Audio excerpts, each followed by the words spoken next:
Hi, it's KCCK's Culture Crawl. I'm Dennis Green, and my guest today is brody-schoon, a musician and fourth-year student at University of Northern Iowa, who has his first ever album coming out. So we're going to talk a little bit about that. Brody, welcome. Hello, I'm glad to be here. Not your first appearance on the KCCK airwaves, because when you were probably a senior, I'm guessing, at Liberty, you were one of our guest DJs. Yeah. No, I remember being in, I think we were in the other room over there because we'd done the Corridor Jazz Project thing. I knew that was a thing, and I was like, that sounds cool, and I want to do it. And it was like, whoa, it's a real studio. And all those CDs all over the walls. Yeah.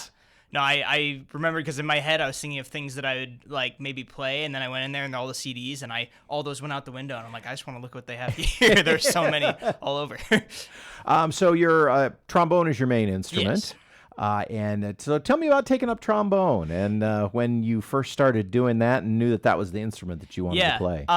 So actually before then, when I was like 7 or so, I decided to play piano. That's technically my first instrument.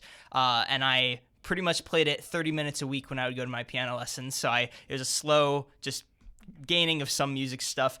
And then in like 5th grade, they had our band and instrument. We tried out the instruments for band and orchestra, and I tried out a bunch of them, and I remember I was between flute and trombone, and I was like, flute makes logical sense because it's small, but trombone's really cool, and so I went with it, and I don't regret it because I love being able to play jazz and classical and everything that it can do. Except on those days when your hands are full and you got to juggle the trombone case. I don't have it as bad as some other people. I count myself lucky. I'm not a percussionist. I'm not a tuba player. I've got it okay. And then, as I said, you were part of the Liberty program. So how soon after Liberty started did you get there? My freshman year was the 3rd year of Liberty's existence. Okay. So it was fairly new, and it was kind of cool getting to like see things grow from. It wasn't brand new, but it was like, okay, we've just started to get a foothold to like. Then by the time I left, and now a few years after, I see like their marching band, and I'm like, wow, that's not even what I remember, which is like when it first started. I don't think they even marched in the field, so it's really cool. I think it's like 10 years now that's been a thing, and it's been cool, like kind of seeing that build. And your, as we said, trombone, and your music education major. So at what point in your high school career did you think, yeah, band director, choir director, that's what I want to do? Yeah. I mean, I remember in like 8th grade is when I first considered, I was like, I could like teach music and that could be a thing. And then I think I fully decided more like 9th, 10th grade. So it was somewhat early, but I was doing it, and I was like, I know that music's my thing.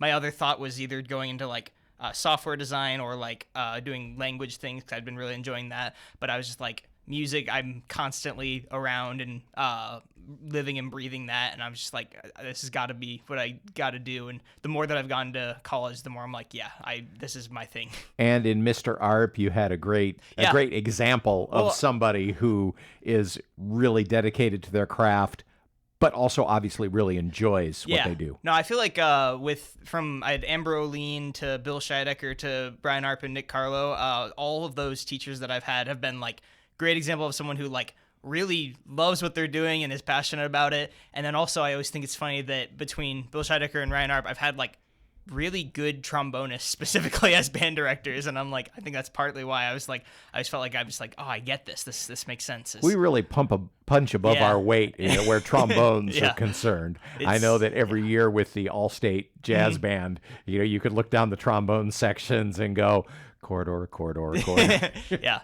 No, that's something I always notice. And even like at UNI, our trombone section, like it's always crazy with the jazz bands.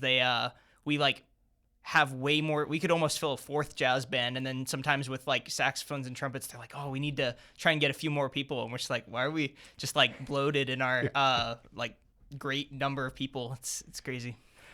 And you're a 4th-year student at the University of Northern Iowa, so kind of sort of wrapping up. But one thing that you have done over the last few months is you did a CD, an album of all original music, and that is, not every music major does that. So, what was it that made you decide that I need to take these ideas in my head and I need to do an album?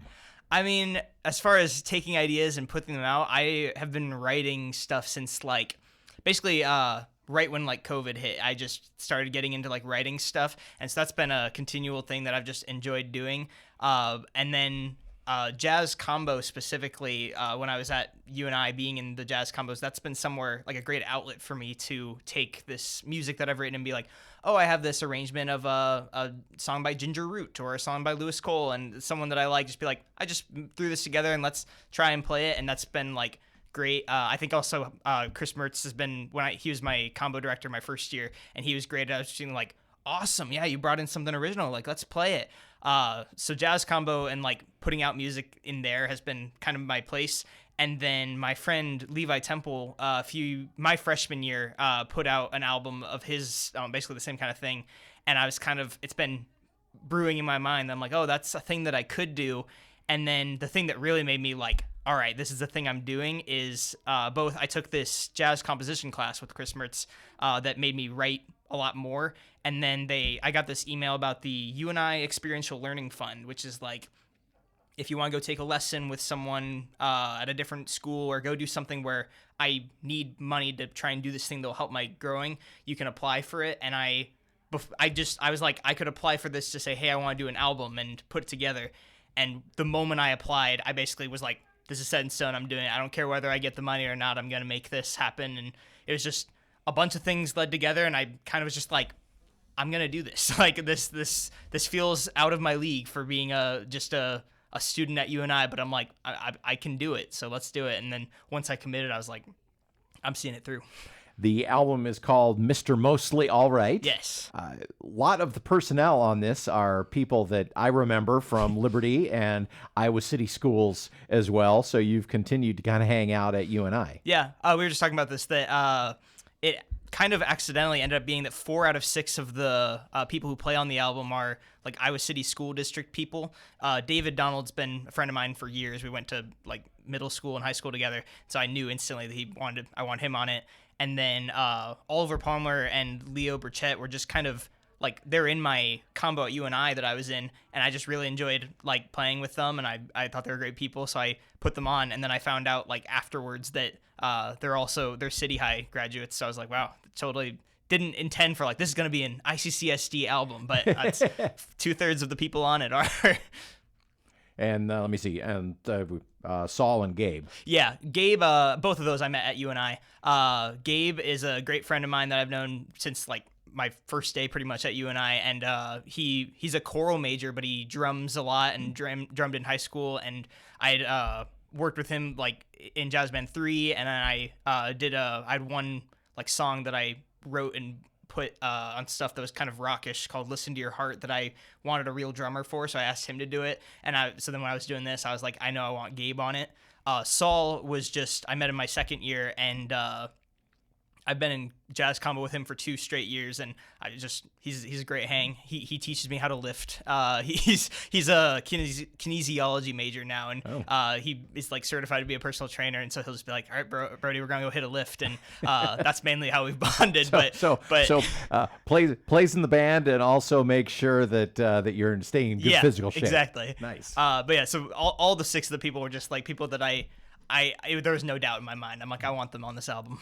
And some of the songs, it sounds like you composed as part of your classroom experience, but probably not all. Yeah, so I'd say Lonely Summer, the first one, and then Wind Tunnel, the last one, were both kind of originated in this jazz composition class I took. We just get sort of like prompts of like, we're working on rhythm now, so we're going to try writing something in an odd meter or something. And then it was like 2 days, write a song. And I'm like, all right, got to write something. So then I, like Wind Tunnel was originally in 11/8. And I just was like, all right, here's this thing I came up with.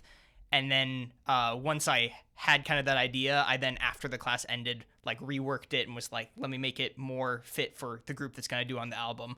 But then the other and I guess Never Quite Rest was also there. But Look for the Silver Lining and Infinite Monkeys and Ghostable were all, and Mostly All Right, were all 4 just kind of like, I was doing this project and I'm like, this really fits and makes sense. And I had this idea and I'm like, all right, I'm going to put it down. And so it became more of a, like, I had the recording date set, and then like the 3 months leading up to it, I was still writing a lot of the music just because nothing like a deadline to increase your output. It's like I've got these things that make sense and I'm gonna make them. And in the end, those are some of my ones I'm happiest with. I'm happy with all of them, but some of the ones where I'm like, ooh, this is really good. Were just like I just came up with this idea. It just like popped out of nowhere. Cool.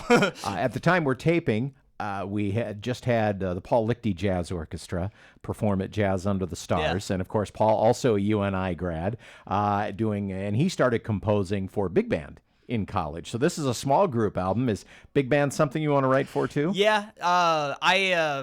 I wrote one thing for big band when I was in high school, and I didn't know what I was doing, but I did my best. And then now that I've taken Jazz Arranging 2, where they teach us, like, they go, here's how you actually, like, write for big band, I have lots of ideas where I'm like, oh, this would be really cool for big band. It's a lot of time and a lot of work. Anyone who's written for big band knows that it's like you have something like 19 instruments that you have to kind of make all the parts look right for. And for this one, it just made sense of, like I said, having Jazz Combo be kind of this thing I'm used to making stuff for. I was like, this is the group I want to make things for. The album is called Mr. Mostly All Right with Brody Schoon on Skydeck Records. If people want to get a copy, or if I'm sure that you're out on on a download service too. How can people get copies of the album? On August 28th, when the album releases, it'll be on Bandcamp and like regular streaming services. I'm not going to try and act high and mighty. You support me a lot more if you buy on Bandcamp, but I use Apple Music, so I'm not going to kill anybody if they try and stream it. And then also I have CDs, as you have in your hand, that I will, when I like play things live, I'll have them for sale there. But I also have a website. It's just like brody-schoon-music.square.site that I'm trying to, just like a week ago actually made it, and I'm gonna set that up so that people can purchase those online, but those won't be online until the album actually releases. And then you've got an album release party coming up too. Yeah, and that's one of the places where I'm excited. I'm gonna be like, I have my CDs and you can buy them here. That is at the Octopus at College Hill. Also partially Levi Temple, who I mentioned earlier, he did that my freshman year. He did a album thing at Octo, and I was like, I knew that if I wanted to do that, I could reach out to the Octo guy and be like, hey, this is basically what Levi did. And he literally said, yeah, I'm in. Was how he started his email. And so that is, September 4th, I'm going there, and it's going to be everyone that was on the album. We're playing the whole album down. But before we start, there's an opener of my two friends, Henry and Drew, called High Def Duo, that's being an opener. So it's doors at 8, and then 8:30, High Def Duo will start, and then they'll probably play for like 30 minutes or so, and then once they're done, we'll start and I'll talk in between the songs, but we're just going to, in order, play the whole album down. Okay. Well, Brody, thanks so much for being here today. Congratulations. This is it's a great effort, and I got 7 original tunes on here, one of which we are going to play at the conclusion of the interview. So what should we play? It's a good question. We could, because it's the most unique one of them, we could play. Actually, I changed my mind. We're gonna do Wind Tunnel. Wind Tunnel. All right. Wind Tunnel's the final tune on it. The concluding track of the album. Yeah. So Hollis is going to have that up here in just a minute, and I'll just say thank you again for being here today, Brody. Looking forward to hearing this.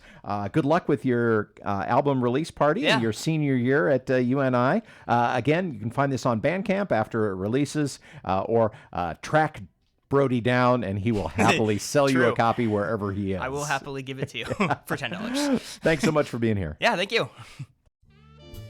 You can hear the Culture Crawl live on the radio most weekdays at 10:30, on demand at kcck.org/culture, or subscribe using your favorite podcast player. Watch our videos on the KCCK Facebook and YouTube channels. Our producer is Lydia Kilgore. The Culture Crawl theme is composed by Vivian Shanley. I'm Dennis Green, and I'll talk to you later.